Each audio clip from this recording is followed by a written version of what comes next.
Hi, this is Anita from 5 Minutes with Art. Today I want to talk about how art is changing the digital age, or how technology is changing creativity. It used to be that art was mainly about oil paints, brushes, and canvas. But these were the techniques that were passed down from the apprenticeship to the master and required years of dedication. But while these traditional methods are still out there, but they no longer define the boundaries of what art can be. The rise of digital tools has opened a new dimension of expression. Programs like Procreate, Adobe Photoshop, Clip Studio Paint, and Corel Draw, just to name some of them, have allowed artists to sketch, paint, animate, and design all on one device. I myself personally use Procreate quite a bit. I love Procreate. I think it's a great tool for any type of artist. It's a really wonderful tool that has a lot of great functions to it. So if you're an artist, try it out. But these platforms, have changed art in many different ways. Digital art is not just a new medium, it's an entirely new way of thinking about creation. It's flexible, fast, and accessible. Artists can experiment without the fear of wasting materials. They can collaborate in real time across continents. They can distribute their work instantly through online platforms. There's lots of online galleries now in places where artists can show their work digitally. And there's lots of social media platforms like Instagram and TikTok, which have also changed this.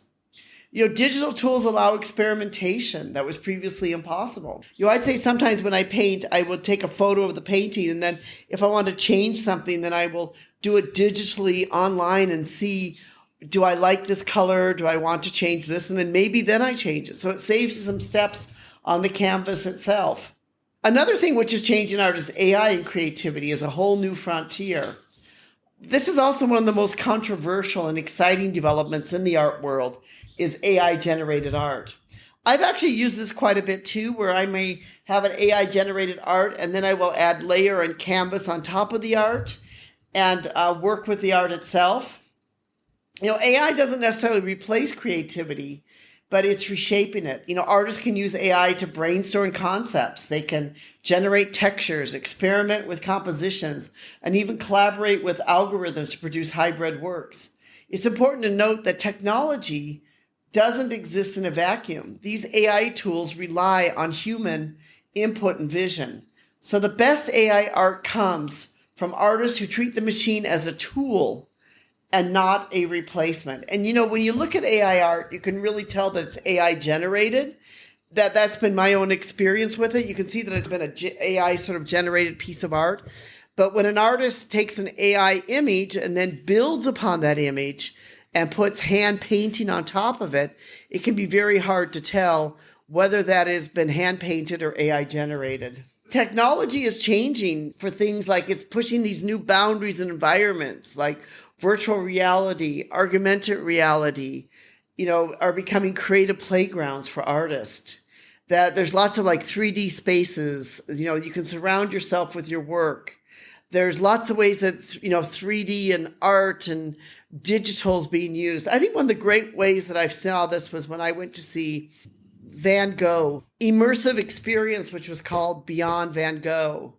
And it was so fabulous to be in this immersive experience and to be within Van Gogh's world, where it was on the floor, it was on the walls, it was, basically everywhere. You felt you were within the painting itself. That, of course, is another way that is all changing art and will probably, be changing museums as we get going, that this is all going to change how art is being done. So whether we like it or not, anyone with a smartphone or a tablet can start creating. Procreate, for instance, has become a favorite tool among beginners and professionals due to the, intuitive interface and how inexpensive it is. You pay one time about $10 and then you can always use it. It's if you have an iPad and a pencil, you can sketch and you can use Procreate. There's lots of YouTube tutorials, online courses. More now than ever, you can be a self-taught artist. You don't necessarily have to go to school and get a master's to be able to do it. That, many people, it's become more of an equalizer, this whole digital type of platform. And so this brings more voices into the art world. It also brings a lot of challenges too. That, rising technology isn't without complications to it too. Questions about authorship, originality, and copyright, are front and center with all of this. I've written a blog post on this if you're interested in this, how, art in the digital age, how it's transforming creativity. I really believe that we're going to see a lot more of this as we keep going into this AI generated type of world, that we're going to see a lot more of this art and creativity and technology all being merged together. We're going to see different types of art forms. I personally am a fan of that, but there's some people that are going to love more the traditional, art forms of the oil paints or the watercolors. But that's one of the beauty of art, is that not everybody's going to always like everything. And that, I really believe, is the beauty of art itself, that not everyone appreciates maybe art the same way. Some people love art in one way, but they may not love another type of art. And some people might be a great fan of modern art or digital art, but not a great fan of some of the old masters. That's the beauty of art. It's something which is within you that you can have your own opinion about it.